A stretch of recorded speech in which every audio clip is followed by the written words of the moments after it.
আমি জানি যে শহীদ প্রেসিডেন্ট জিয়াউর রহমান যখন এই দল প্রতিষ্ঠাতে করেন তখন উনিও জনগণের মাঝে মাঝে এরকম করে ঘুরে বেড়াতেন এবং সেই সূত্রে উনি মানুষের মনের কথা জানতে পারতেন, আপামর জনসাধারণের, সেটা তরুণদের হোক, বৃদ্ধদের হোক, মহিলাদের হোক, সবার মনের কথাটা উনি বুঝতে পারতেন।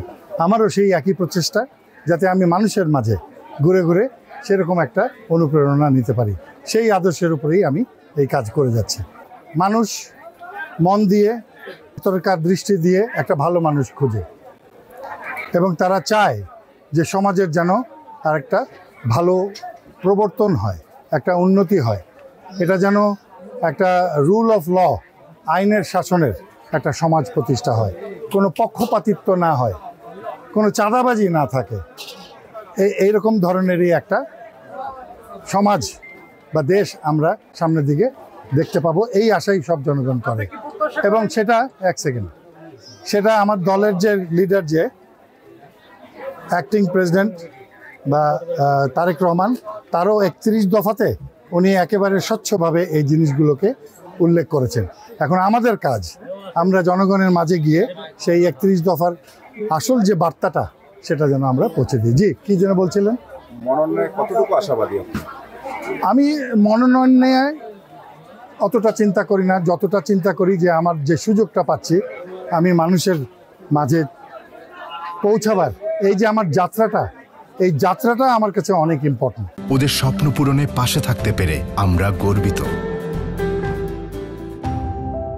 মনোনয়ন পেলে আমি বুঝবো যে আমাকে যোগ্য মনে করেছে এবং সেখান থেকে আমি আবার জনগণের খেদমতের জন্য নতুন করে দলের কাঠামোর মধ্যে আমি দেশ গঠনের চেষ্টা করব। এখানে বলে রাখা ভালো যে আমি আমার জীবনে 26 বছর আর্মিতে দেশ সেবাই করেছি। তারপরে যখন জাতিসংঘে ছিলাম 22 বছর, তখনও আমি দেশ সেবা করেছি। আমি এখন ফেরত আসার পরে জনগণের সেবা বা দেশ সেবাই করছি। আমি মনে করি যে ক্ষমতার জন্য না, দায়িত্বের জন্য যেন মানুষ এটা করে। সংক্ষেপে যদি বলতে হয়, আমার নির্বাচনের ইশতেহার হবে এখানকার জনগণের মান উন্নয়ন, জীবনের মান উন্নয়ন করা।